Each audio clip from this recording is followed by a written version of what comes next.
अहमदनगर शहरातील विविध पोलीस ठाण्याच्या हद्दीत मोठ्या प्रमाणात सुरू असलेल्या अवैध धंद्यांना पोलिसांनीच पुन्हा एनओसी दिली की काय असा प्रश्न उपस्थित होतोय।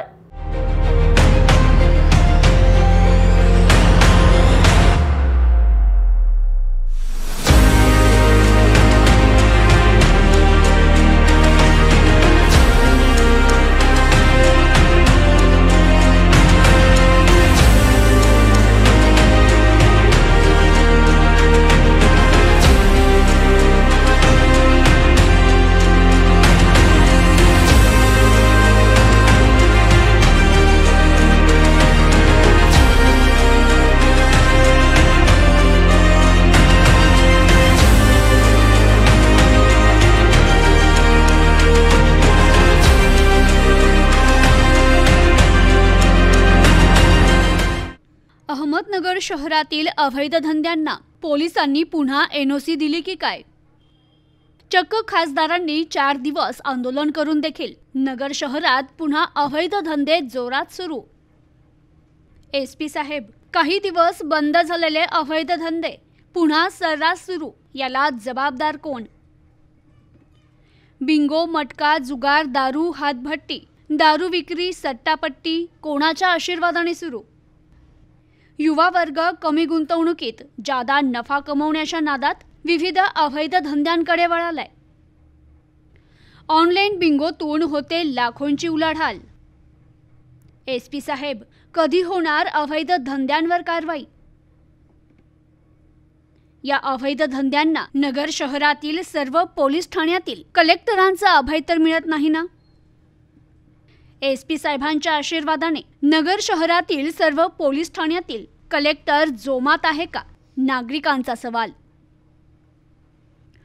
काही दिवसांपूर्वीच अहमदनगरमधील अवैध धंद्यांविरोधात खासदार निलेश लंके यांनी अहमदनगर जिल्हा पोलीस अधीक्षक कार्यालयाबाहेर मोठं आंदोलन उभारलं होतं।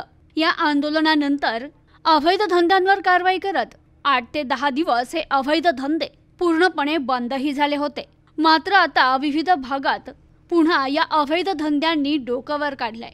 आता नगर शहरातील तोफखाना, कोतवाली, भिंगार कॅम्प, MIDC, नगर तालुका आदी पोलीस ठाण्याच्या हद्दीत सध्या सर्रास सुरू असलेल्या अवैध धंद्यांना पोलिसांनी पुन्हा एनओसी दिली की काय असा प्रश्न सर्वसामान्यांमध्ये उपस्थित होतोय।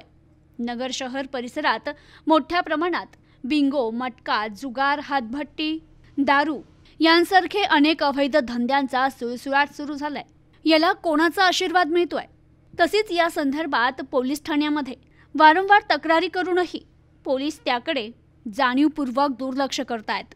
त्यातच तरुण वर्गामध्ये वाढत असलेल्या कमी गुंतवणूक करून जास्त नफा कमवण्याच्या मानसिकतेमुळे तरुणांचा कल अवैध धंद्यांकडे वाढू लागलाय।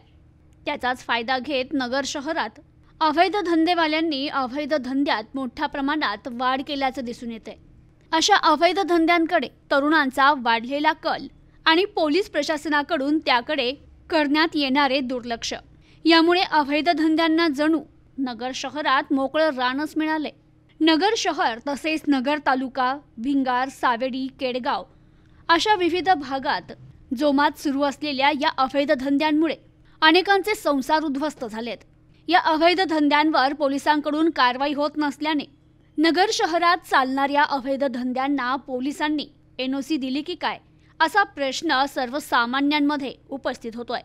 त्यातच नगरमधील हे अवैध धंदे बंद व्हावे याकरिता खासदार निलेश लंके यांनी 4 दिवस आंदोलन केलं। पोलीस प्रशासनाचा भ्रष्टाचाराचा लंके यांनी उलगडा केला। त्यानंतर सर्व अवैध धंदे 8 ते 10 दिवस बंद होते, परंतु आता पुन्हा पहिल्यासारखेच हे धंदे जोरात सुरू झालेत। या अवैध धंद्यांना एसपी साहेब हे स्वतः पाठबळ देतात का? अवैध धंदे सुरू झाले मात्र पोलीस प्रशासन पुन्हा गप्प। या अवैध धंद्यांना नेमकं अभय कुणाचं? सर्व अवैध धंदे एसपी साहेबांच्या आणि त्यांच्या कलेक्टरांच्या आशीर्वादाने चालतात की काय? अहमदनगरच्या स्थानिक गुन्हे शाखेविरुद्ध खासदार निलेश लंके यांनी एवढं मोठं आंदोलन करूनही स्थानिक गुन्हे शाखेचे कलेक्टर हप्ता वसुली करतात। एसपी साहेबांच्या आशीर्वादाने सर्व नगर शहरातील कलेक्टर जोमात आहे का असा प्रश्न नगरकरांनी उपस्थित केलाय। इतकंच नव्हे तर ऑनलाईन बिंगो हा युवकांना आकर्षित करत असून यात ऑनलाईन सुद्धा लाखोंची उलाढाल होतीये। सर्वसामान्य नागरिक यामुळे कर्जबाजारी होऊन आत्महत्येस प्रवृत्त होतो।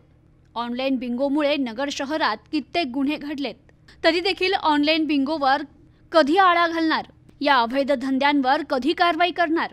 या अवैध धंद्यांमुळे अनेकांचे बळी देखील गेले असून आणखी किती बळी जाण्याची वाट पोलीस प्रशासन बघत आहे।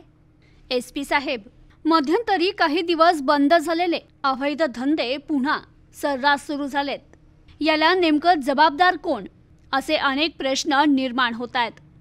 प्रतिनिधी अनिकेत गवळी, न्यूज टुडे 24, अहमदनगर।